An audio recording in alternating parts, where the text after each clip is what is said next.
So the start of today's session, talking about growing a SaaS business, came when the last handful of months I started looking back at my portfolio of companies and trying to figure out what was working and what wasn't working and how I could improve and stuff like that.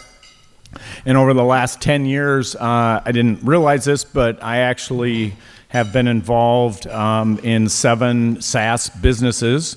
I was the first investor in all 7 of them, and we've had either 5 exits or companies that have raised a substantial amount of capital.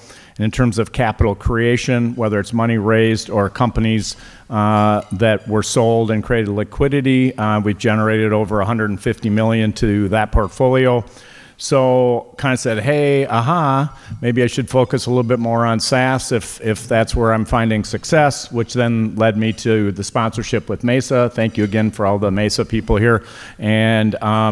And then that was kind of the precursor to our conversation today, which is growing a SaaS business and talking about things that will hopefully help you either learn about the category or help you scale and make your business more profitable. Before we get to that, in addition to Irish Titan, Highland Bank, a local family-owned community bank, has been a sponsor of Club E since 2017, and I know I have at least one Highland Bank person. I got one over here to my right, Angie. Nice to see you. Thank you again for your support. And then Breakthrough Impact Group. Club E's been a sponsor and partner with that peer-to-peer networking group for business leaders with Jeff Redmond, who's here off to my right. And if you'd like to learn more about that, seek out Jeff. All right, that gets us to our panel. So I am going to start to my immediate left, and we'll just kind of work our way down. I'll introduce everybody. I'll let them add a little color to their backstory. Scott Burns is an investor, board member, and entrepreneur, and a general partner at Mairs Power. We actually met when he was running Gov Delivery about 25 years ago. To his left, Raza Hasan, CEO of TypeHero and Live in Helper.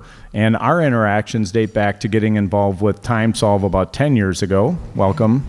And then John Tedesco is a serial entrepreneur, CEO, and board member, also an advisor and an adjunct instructor. And we met when he came to Minneapolis 10, 12 years ago. Have had a number of interactions regarding the SaaS world and other business ventures and endeavors. So welcome, John. And then Mike Scoville on the far left, my far left, is Director of Partnerships and Growth at AkoyaGo, also one of my portfolio companies. So both Raza and Mike are involved in portfolio companies of mine, and Scott is an investor in that. So why don't we start down here with you, Scott, and we'll just work our way down. Everybody tell a little bit more about your background.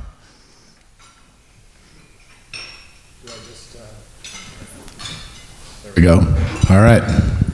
Well, I think Rick mentioned Gov Delivery. You know, my background is really, most of my career has been spent as an entrepreneur. I grew up in Duluth, Minnesota, and was an athlete for a period of time, which brought me out to the East Coast to ski race. And then I had the good fortune of being at Dartmouth College when it was the first campus to be connected by email in the country. It was actually called Blitzmail. I remember the day they rolled out subject lines, and my kids are like, Dad, this is a story from the 1900s. So, and it is a story from the 1900s, late 1900s. But that got me thinking about just the ability to use technology to have impact. It led, I ended up at McKinsey for a little bit in the Twin Cities office, coming back to Minnesota, and then I got involved in a SaaS business just as SaaS was becoming a thing. And just immediately saw, the first business was a renter screening business in Colorado, and I was the 8th hire. Just immediately saw the potential to do really amazing things, but I wasn't that passionate about renter screening. Started Gov Delivery with a friend in 2000, And that was digital marketing for government, so it ended up being much more something I was passionate about. And we did that for 16 years. A lot of different growth stages, going from the basement to 250 people, and the company went on to sell for $1.5 billion 5 years after I left. So it went through a lot of stages in a 20-year period. And that was really the majority of my career. But during that time, and then a subsequent business called Structural that I launched and ran for 5 years before we sold it, I just got really passionate about building great things from the Midwest. And so when the opportunity came up after Structural, my second business was sold, to get into VC, I had an experience investing as an individual, but I've gotten into investing on my, professionally now. Mairs Power is a 90-year-old employee-owned firm, $11 billion in assets, and got into VC in 2021. We are now a very active venture capitalist in the upper Midwest, and specifically in Minnesota, investing in expertise-driven technology and tech-enabled firms. A lot of them are SaaS businesses, but they can also be a virtual sleep clinic or a finance solution or whatever. It includes AkoyaGo, where Rick and I are on the board together, and Mike is leading the revenue growth efforts. And what we see is just tremendous amount of interesting companies at different stages in the upper Midwest, primarily here in Chicago and Wisconsin, that are expertise-driven firms applying technology in new, awesome ways to markets. And SaaS has always been one of the most interesting ways to do that. So that's where I focus. We have 17 portfolio companies. We invest when they have $500,000 to $3 million of revenue. We invest $1 to $2 million, and I think that covers it. Thanks, Scott. Raza. Yeah, thank you. I guess just to get to know me better, I was kind of eyeing on the dessert when Rick called me, so I was a little perplexed if I should bring it here or wait till later. So anyways, just this way you'll know what my priorities are. So I guess I'll try to give as much background as possible, but I'll try to be brief. I was born in Pakistan, and I've spent most of my life, 46 years in the US, and majority of that in Minnesota. I've been here for the last 33 years, and I love it. I guess a lot of you folks were born here, but I'm one of those crazy people that made a choice to live here, and I think it's a wonderful state. I enjoy the winters. I don't complain when it's winters, and I'm trying to be as much outdoors as possible. As part of my background, again, growing up, I was always a tech kind of a person. I was always building stuff throughout my childhood. So I enjoy what I do right now is to build software companies, and the goal is to take a software to market, exit, and repeat. I've only been able to successfully do that one time, which worked out really well, which was acquiring a business from Thomson Reuters. I was an employee in product marketing, product management, and I was given the task of evaluating it, and my recommendation was that they keep it. This business had come in through an acquisition, but my boss disagreed, and he changed my PowerPoint from yes to no. And I saw him about a year ago, and I really thanked him for doing that. It was the best thing that happened to me, that he changed, because I knew the opportunity. I somehow was able to make a deal with Thomson Reuters. They sold the business to me for almost nothing, and I took it forward. I had help from Rick. We put together an advisory board, and then again, we'll talk more about focusing on a niche and things like that, but I prefer to challenge the status quo. We'll talk about that if given an opportunity, but we really focus that business on a specific niche. That's how I like to take something. I'm repeating that process. I have acquired a small sort of a startup for content generation for marketing, but we're refocusing it only on travel, and by doing that, we are able to accomplish some things that general marketing content companies cannot do. We have specific travel content sources such as TripAdvisor, YouTube, and others integrated into our solution, and the whole process is all geared towards travel-specific marketing companies. So if you're an airline, it's going to ask you specific things that is required to generate the best content for the marketing, the content marketing for the airline. Another thing I enjoy, just to let you know about my crazy things outside of work, I'm an avid skier, cyclist, and a tennis player. So if anybody needs help in starting any of these or want to talk about it, happy to talk more about that. Good tennis player. That I know. Anyway, welcome, Raza. Thank you. John, tell us a little bit about your background. Good afternoon. Excited to be here. Thanks, Rick. Yeah, we'll start with the geography. I'm a New York native. So, there's passive aggressive out here. We're aggressive. So I think it's been moderated. I lived on the West Coast for about a decade in the LA area and then Vancouver, Canada, and then moved here in 2010 after marrying a Minnesota gal. That's where I met Rick and Scott very early on. 25 plus year career, probably 30 if I'm being honest on math, all early stage tech. For me, similar to Raza, got into it because I loved the disruption of the status quo that technology brought. So I graduated from college, I worked at GE Capital, and then in the mid-90s, this thing called the internet came out, and essentially it was off into the races. There was no SaaS then, it was multi-tenant software before there was a cloud and SaaS. And then first half of my career, I was a 3-time founder. So I started a company in the commercial real estate business within GE Capital. Went to business school and then started a fintech business before fintech was a thing in the consumer bill payment area and the .com. And then after that, a GPS tracking business.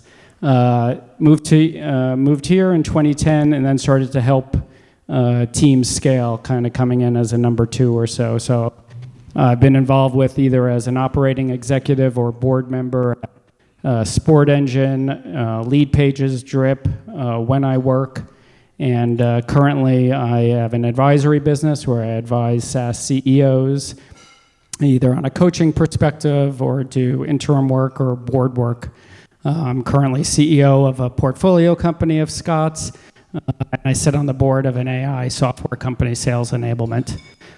Also active with Mesa, got involved with Mesa when I first moved here, so I'm on the executive committee, and John Maroney, our new Mesa president, is here, and I started teaching an entrepreneurship class at the Carlson School last semester, focusing on major trends in entrepreneurship, so that's been like a labor of love, giving back on that side. So love all things early stage software. I'm excited to be here. Great, thanks, John. Mike.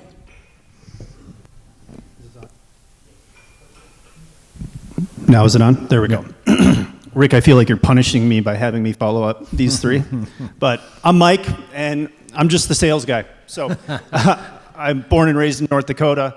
After going to school at the University of North Dakota, moved down here 20 years ago now, and have spent my career in software sales, anything from the business development side. I just ran into a former business development coworker from 17 years ago, probably, at large enterprise software called Epicor. After Epicor, I was the 20th employee at a company called Aviante Software, applicant tracking for the staffing industry, really niche, light industrial, clerical staffing. Did $2 million in revenue and was there for 8 years. After 4 years, we were acquired by a private equity company, but our CEO maintained his ownership. So got to see the journey of 4 years kind of pre-private equity, 4 years post-private equity, which was super fun. Had a couple other stops with a large Global 500 company, and then about 4.5 years ago, came back to Rick and the former CEO that I'd worked with for 8 years at this company called AkoyaGo. So we're really niche, grants management, CRM solution for community foundations, private foundations. We've got 40 staff. When I came on board, we were maybe a little over $1 million in recurring revenue. We should be somewhere just under 5 this year. So seeing some consistent growth and helping build out a sales team as well. So that's about all I got. Thank you. Mike's selling himself a little bit short. When I got brought into AkoyaGo, John Long says, hey, I want to bring in this guy. And I called John, and then John called Mike. So Mike selling himself a little bit short. Welcome, Mike. All right, Raza, let's start with you. Talk a little bit about focus. You brought focus up. That was part of your journey with TimeSolv, part of the journey you're doing with your software companies now. How has, quote unquote, playing to win helped you in the various things you've done and helped you choose your niche at TimeSolv? Great, thank you for this question and this opportunity. I'll do a little plug here. I'm also writing another book called Play to Win for Startup CEOs. And one of the reasons I'm doing this is that I love sports, and I believe that running a business like a sports team and engaging people like they are playing a sport is much more fun for the employees. The productivity is higher, and then if your employees are happy, I mean, that's the machine that drives the business, you're going to accomplish more. So that's how I like to help the businesses or the people I'm working with operate, and that's what I'm writing about. So I'll use that same philosophy and explain a little bit about why we succeeded with TimeSolv. So in business and in other sport, you have the choice of losing or winning. Okay, when you're playing the business sport or business as the game, unless you have inherited a lot of money, you do not want to plan on losing. All right. So you want to show up. If the goal is, let's say your parents say, "Go, Tom, play whatever tennis," but your goal is you're gonna win. Okay, doesn't matter what sport you play. So you're gonna go find a place where other people are gonna be mediocre. Okay, so that's what I call showing up in a place where I know that before I show up, I'm going to be winning, all right? So don't show up to find out, am I going to win or not? That's what we did with TimeSolv. TimeSolv was an early SaaS company, and at that point in time, the majority of businesses, and let me back up, actually, I didn't explain what TimeSolv is. So TimeSolv was a SaaS billing software. And again, it came through an acquisition at Thomson Reuters. So they were trying to figure out what to do with it. But as I said, I acquired it.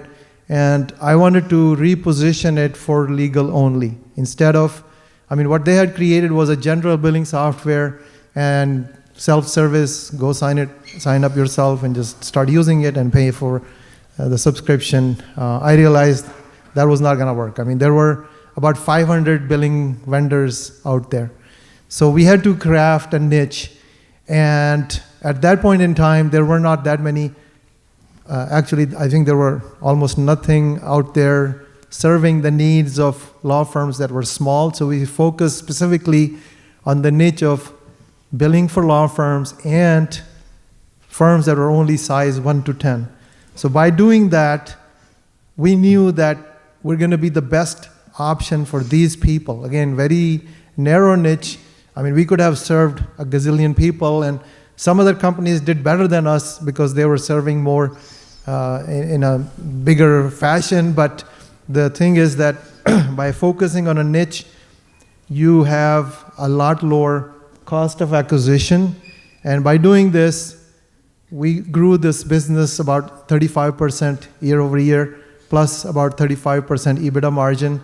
And later on, when we were acquired, this PE, I guess multiple companies had acquired 10 companies, and then they recently have sold all of that. They didn't disclose the number, but they went out to sell it for $1 billion, and they had done those kind of similar deals before. So I'm really proud to say, with the strategy that I was using with this play to win and operating like a sports team, we were the best operating company amongst those 10 companies. And their measure was, they used to call this the rule of 50, that you add the EBITDA margin and the growth rate, and we had the highest. We beat everybody hands down. So I think I'm glad I'm here to speak with you and share what I did there. Well, putting a plug in for us, we were growing 35% before we showed up at the PE firm, so they slowed you down a little bit. All right, Mike, you talked about sales. If we identify our niche and we focus on selling, how important is it for the founder to be involved in selling early on? Yeah, I think early on, the successful runs that I've been a part of, the founder, CEO, was really involved with sales. Not overwhelming me as a sales individual, but just always wanting to know and learn, because economies change, industries change, technology changes. And what that allowed, number one, that it provides trust between the founder and the sales team, but it really allowed us to pivot and for him to hear firsthand, like, hey, here's what our product isn't doing. Here's what is resonating really well. And being a founder and entrepreneur, that can really help your sales team be like, okay, here's how we can position things differently, or here's how we can invest in our product to continue to evolve. So sometimes, in leadership, you can get a little further away from revenue streams. I know that's one of the most important pieces for founders and CEOs, but I think that's just a really important element to have your ear to the ground and know what's going on. All right. So we identify a niche, we focus on the sales, and then comes to scaling. So, John, that's where you've been involved in a number of different opportunities. Talk a little bit about the movement from growth to scale, and maybe some of the different ways to kind of measure whether that's working or not. Sure. So you can't scale until you have product market fit. So that's kind of foundational. And things you're looking at to see if you have product market fit, I'm looking at two areas. Number one is your revenue concentrated within a particular segment? And number two is, what is the retention metrics for that segment? So let's start with the second part of that first. So churn is the cancer of SaaS. You cannot grow a business, let alone scale a business, unless you have churn under control.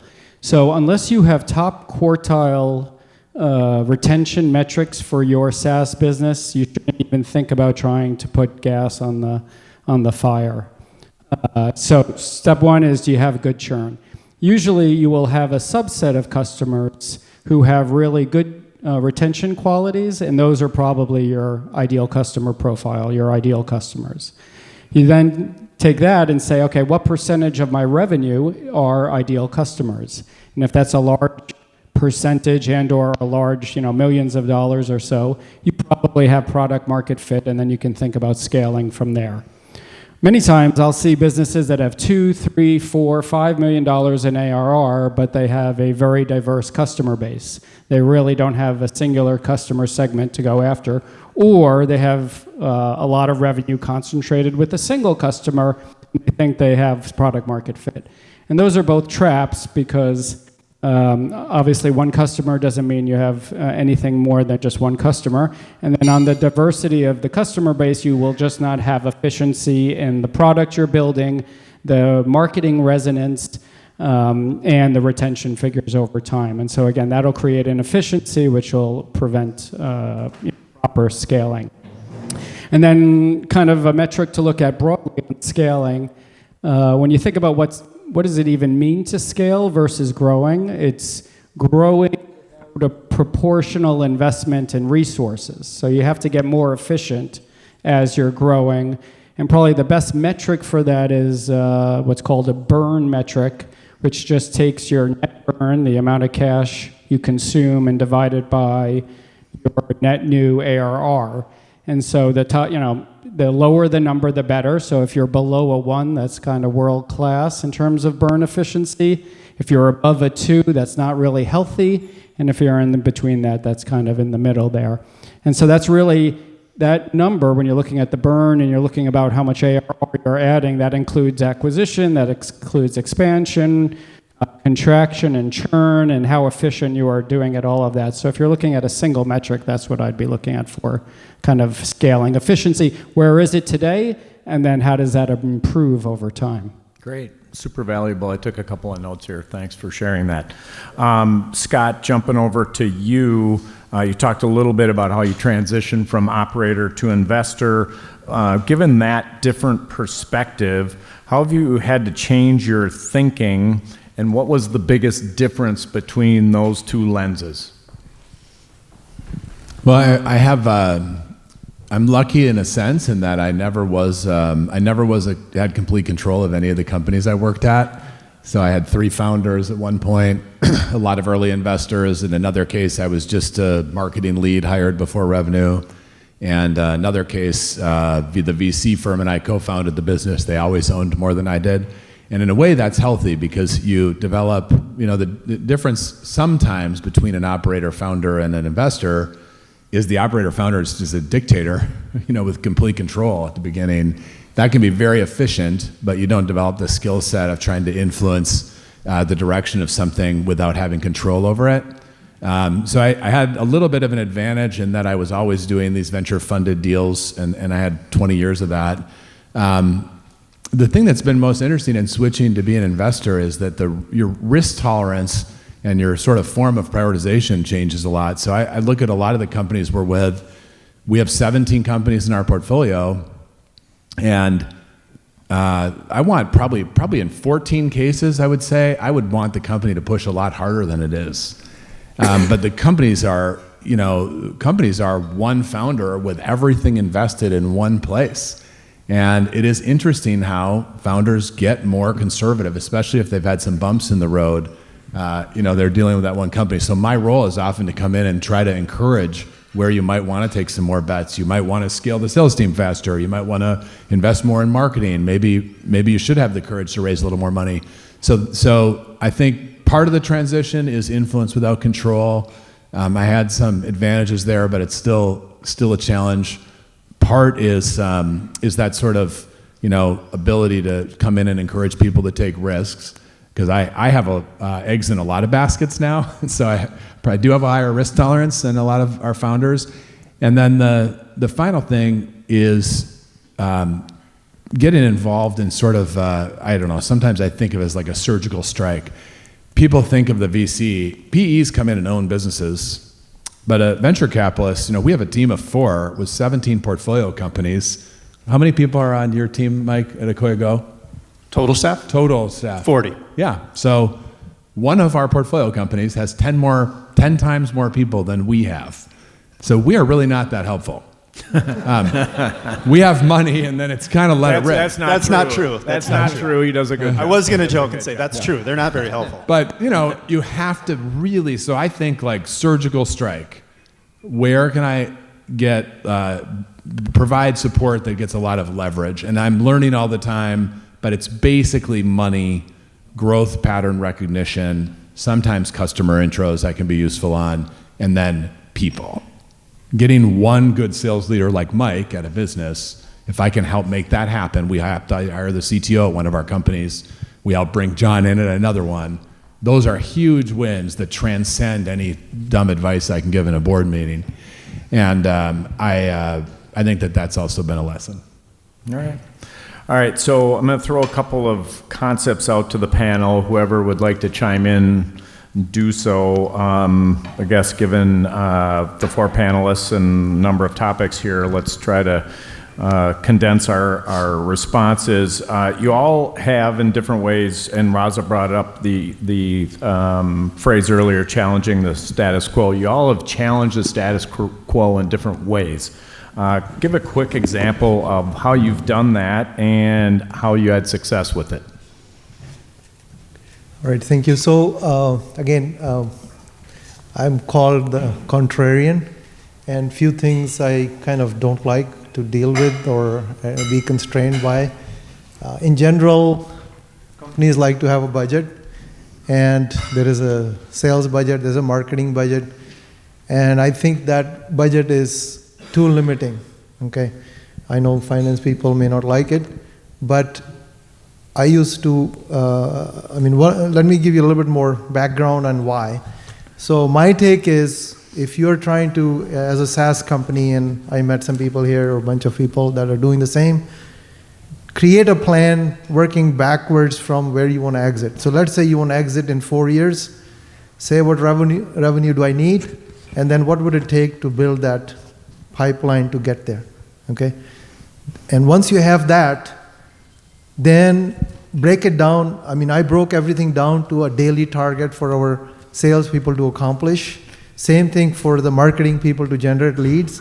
And I would tell them that if you're falling behind, I don't care how much money you gotta spend, but you gotta stay on track, okay? I mean, the budget, forget about the budget as long as, we are not going bankrupt.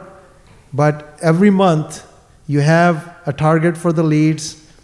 The leads are like raw material, okay? It's like I'm building hamburgers. I'm not gonna worry about the cost of meat or buns to decide how many hamburgers I'm gonna make. I want you to buy this raw material, which is paid channels have to be paid, and the paid channels get more expensive. You gotta deliver what I'm looking for. I don't want somebody to say that I'm limited by the budget. So that was one big thing that, as a way of not following the traditions we did. I got a bunch of them. I don't know. Yeah, when we did a good job with the scoreboard and following those metrics. So I agree with you on that. Anybody else want to add to that? Generally on the counterintuitive topic, yeah. Sure. So I think just, some of the greatest entrepreneurs I meet are a little like we were at GovDelivery. You're doing something that some people think is stupid. And if you're, like we were going after government, GovDelivery was, helping governments do their digital communication better. And everyone would say, why are you selling to government? There's 100 other better markets. Why would you pick this? Well, we had reason to believe that there was an opportunity in the market we were in. And it goes back to the niche point earlier. We were going to a place where we could win as opposed to going to the obvious place. And I think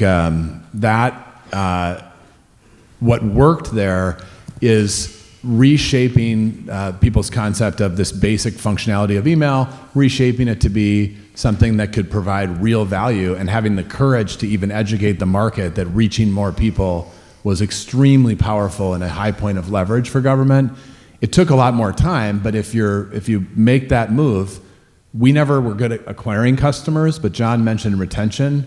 We had years of 100% retention, even 3-5 years into the business, because of that risk we took. And every time I brought it to a VC, they were like, you're growing too slowly, but we never took a step backward. Mm-hmm.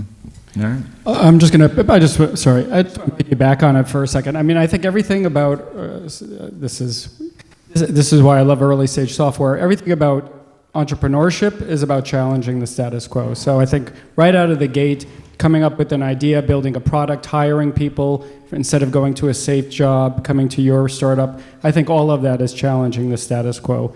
And then going back to kind of Scott's point, I think now more than ever, the ideas that are going to be really large are the contrarian ideas and the anti-conventional wisdom ideas. So if you listen to Peter Thiel, or if you look at the Y Combinator, what is the non-obvious or contrarian belief you have to a market that is behind your business? And in today's day and age with AI being able to create a competitor faster than ever, you need to have that perspective to be successful in a software business, I would suggest. So if I may add one more thing. No, I got another question. All right, I'm moving on. All right, so let's blend leadership and scale here. What do you all think gets in the way of businesses, whether you've been operating them or investing in them? What do you think gets in the way of a company being able to scale? I guess I can take that. I didn't get the last chance in, but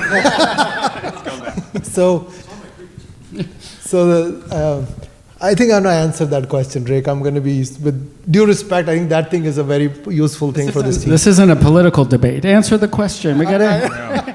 So I think the other point I want to quickly make is, if you're selling software, don't focus on efficiency.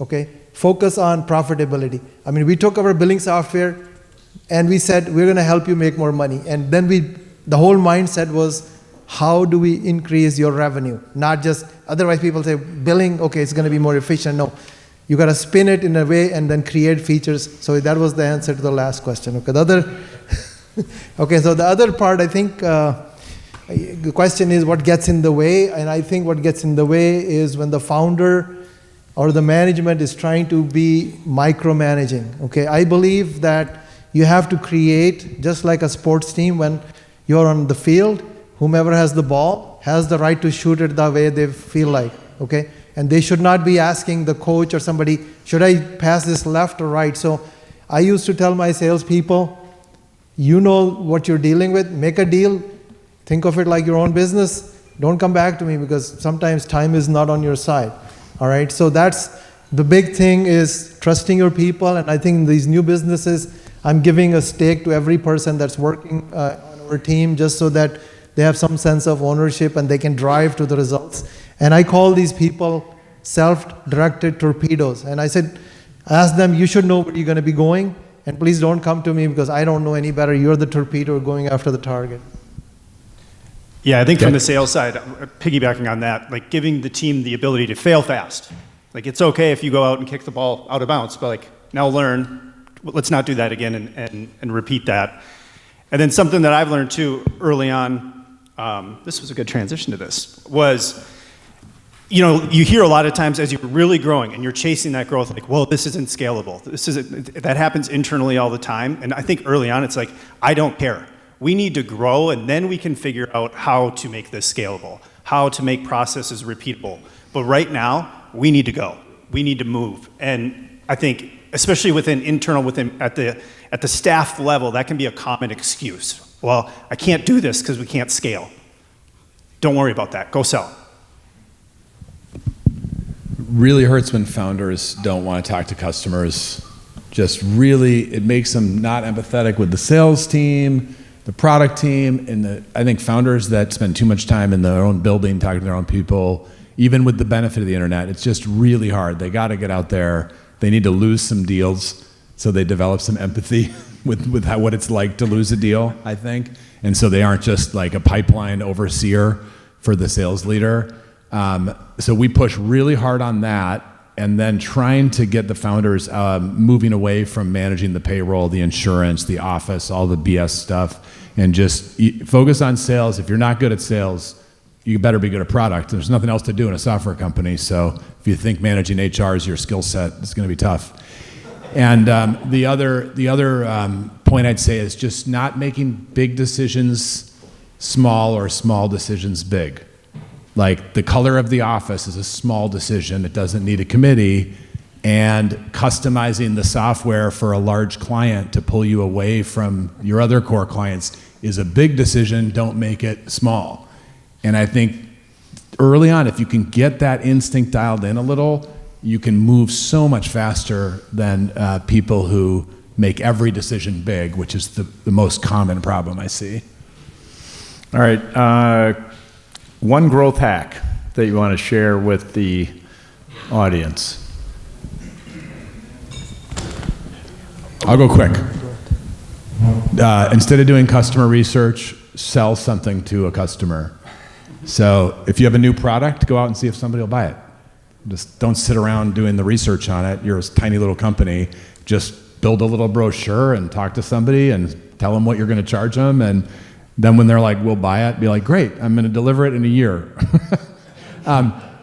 It's just so much more efficient. It's the ultimate MVP, is just a piece of paper with an idea and selling to Rick rather than saying, Rick, might you be interested in this someday? So that's mine. For me, hire salespeople who are not really salespeople.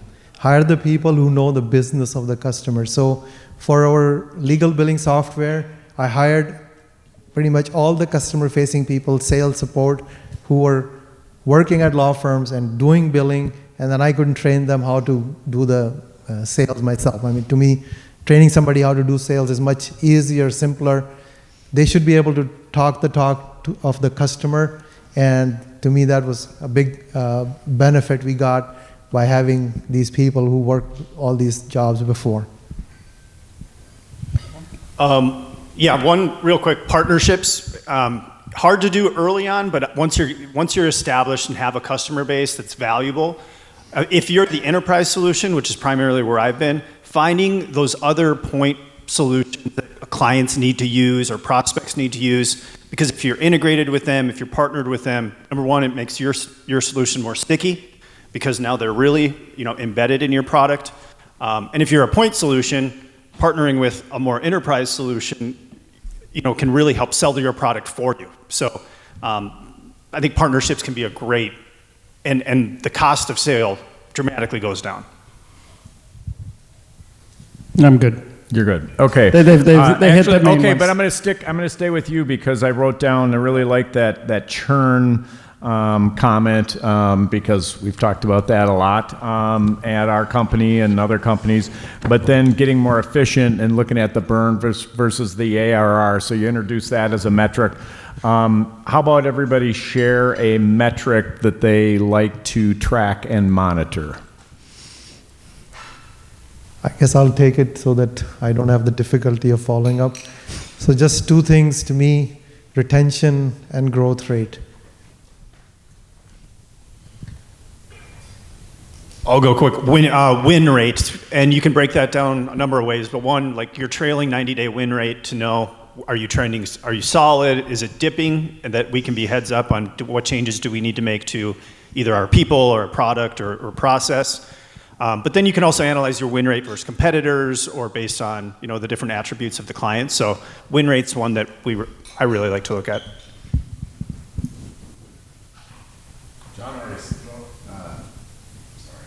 John already said retention is so important. I think, the number one metric we look at is revenue growth.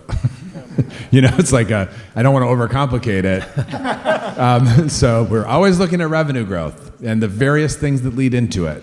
But if I can find a predictive way on earlier stage companies, sometimes we invest before there's been renewals even, we want to know, is there evidence that people are using this product for what they bought it for? And that's pretty much, I think there's way too little emphasis on that sometimes at the early stage. So that'd be the other one. Yeah. I'd add customer acquisition costs, CAC. We saw a lot of success with that at TimeSolv, tracking that and deciding where we're going to put our marketing dollars.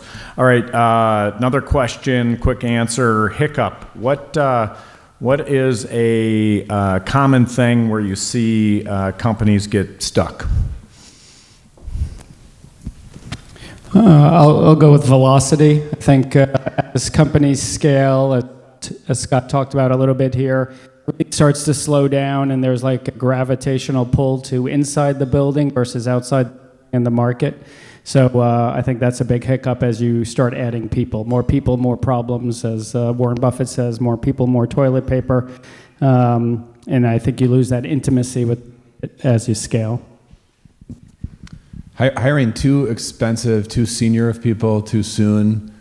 So we can't figure out sales, so our solution is going to be to hire somebody to solve it. So now my responsibility for sales is just to fire them when it's not working in 6 months. And it's really a weird cycle people get in early. And then, another mistake is, it won't apply to a lot of people. Not that many companies raise money, but increasing salaries and sort of baseline spend in line with what you've raised instead of what you're doing in revenue. So we just raised a big round, we jack up everyone's salaries, then we miss our sales target, and we've created a really nasty expense base to manage. So those are the two main ones. Yeah, I'd piggyback that. Just try to stay as flat as you can, organization structurally. Yeah, as long as you can. Like, don't think that hiring that senior VP of sales or chief revenue officer or new VP of product is as flat as you can stay. I think makes you nimble and able to grow. All right, time for one, maybe two questions. We got this. Yes. What lessons did you learn about pricing, either positive or negative? Okay, if you didn't hear it over here, but I'm guessing you did because that was a big voice. Thank you for doing that. Questions about pricing, positive, negative, any thoughts on pricing? So my take on pricing is people that don't know the product, they're going to use pricing as a way to judge it. Some products would sell actually more if you increase the price. So I think in general, I prefer to price high, because if I'm priced higher, I have the ability to do one-off discounts. But it gives the sense to the buyer that I'm getting something which is worth more. So I would always say, just stick with a much higher price, especially if you're in a niche and you're a niche is like a medical, in the medical terminology, like a heart specialist or a lung or whatever. I guess the specialist you have, they charge more, okay? So I like to position myself in that fashion. I think pricing is the most executed part of the business, and it's the hardest one, and therefore it has to be the CEO's responsibility. It takes a combination of market understanding, financial understanding, and a set of confidence that if you make a pricing that's wrong, the company, no heads are going to roll. That only can be the CEO. And I've seen this up to businesses upwards of $50 million in ARR. I just feel that you can't outsource pricing to a marketing leader or revenue leader or product leader. It's just too complicated, and there's too much on the line that everyone's kind of scared to make a decision on it. I would add, I think too many people get focused on the pricing in a vacuum, and I'd encourage everybody to look at the value you add to your customer and how much money, we talked over here, somebody mentioned that, like how much money you're making for your customer, and if you're making a bunch of money for them, that gives you a lot of flexibility. And I think sometimes people don't really look at the full picture on pricing. Okay, lightning round, getting to the end here. Tell the audience one thing that you'd like them to remember about today's event. All right, just a simple thing, find a niche and get rich. Find a niche and what? Get rich. Find a niche and get rich. I think if you churn prematurely, minimally, your equity value will be lower, and it could be potentially fatal for your business. Think more about the value you're providing the customer than the features you're building. Go get revenue. You got to sell. You have to sell and learn, and that can help dictate where the company is going. Spoken by the real sales guy in the room, right? All right. I've asked this question a bunch over the years, gotten some interesting answers, but what was one piece of advice that you wish you would have gotten sooner in your career? Entrepreneurship is fun. Invest more time in actually you talked about this with sports. More time aligning people around what you're trying to accomplish and less time how you want them to do it. I think that's good. We're all good? Yeah. All right. So thank you all for being here. October 2nd, Grumpy Old VCs. We've done this panel a couple of times before. Super fun day. John Tricano, Mac Lewis, Dick Perkins Jr., and my earliest business mentor, Jack Frid, are going to be speaking November 6th. We're going to be talking about leadership. December 4th, brand building. January 8th, we're going to hit AI again, which we've done several times. Again, hope to see you on October 2nd, and let's thank our panel.